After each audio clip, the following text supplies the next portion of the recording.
Magandang araw sa inyo lahat. Ngayon, mag-vlog ako tungkol sa aking pinagbukasan like future. Gusto ko maging teacher pagkatapos ko ng college. At pagkatapos ko ng college, gusto ko mag-mission. Ang mission galing sa simbahan namin.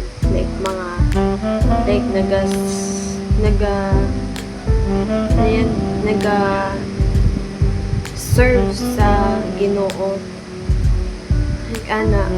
Pero nagdalawang decision pa ako kung pagkatapos ko ng senior ko mag-mission ba ako or sa college pa or mag-continue pa ako ng college.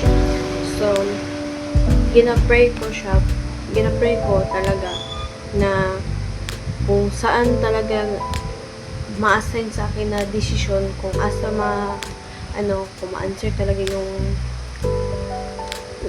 yung prayer ko na kung asa gid ko mabilong continue ba ng college or mag-mission.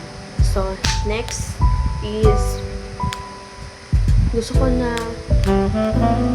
pagka third year college ko, first year college, gusto ko mag-work na ako. Para, di ko gusto na marami pang bayarin yung pamilya ko. Gusto ko sariling pera ko, sariling sikap. Kasi nararamdaman ko na yung nafe-feel nila. Ang nararamdaman nila na sakripisyo sa akin. Pero, ang swerte ko pa rin kasi nag-aaral ako ng mabuti at pinag-aral nila ako ng mabuti para maka-school ako at maka-graduate ng maayos. At itupad ko to at tutuparin ko tong pagiging teacher sa in the next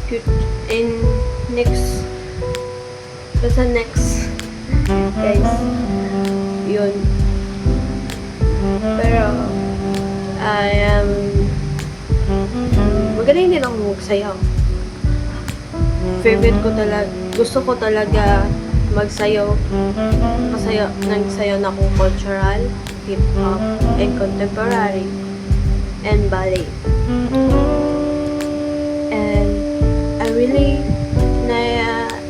dahil sa hobby ko or hilig ko, naging party na siya sa aking buhay na makatulong din siya sa akin na makakuha ng something scholar someday, and makatulong din siya sa akin na makaahon din.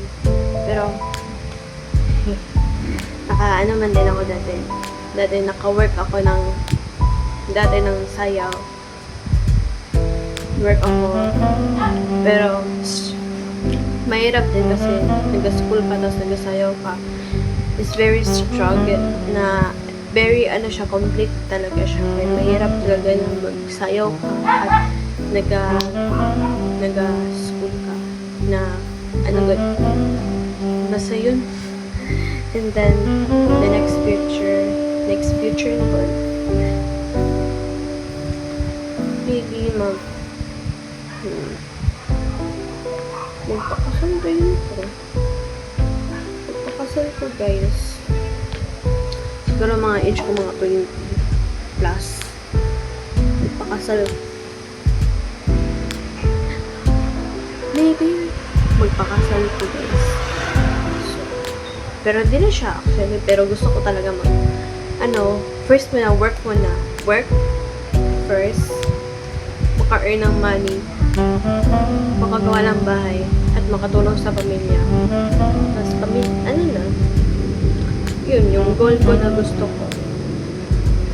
Pero yung tatlong common na goal ko is mission, temple learning, and happy family. Ito yung ang paborito kong gawin. Pero gusto ko rin magtrabaho. So, ito lang po yung vlog ko. Simple lang, pero minsan hindi mo maintindihan yung itong sabi ko. Ito ay, ang sinasabi ko ay, ito yung parang future ko. Soon, i-post ko pa rin to sa YouTube para social. Wow, social. Like, enjoyment man pa rin siya is then i-post sa page, YouTube. Kasi, pagka maganda ka na, like, pakinggan mo na yung vlog mo, enjoy mo din siya, tapos, like, memory siya sa iyo. So, ito lang, and bye!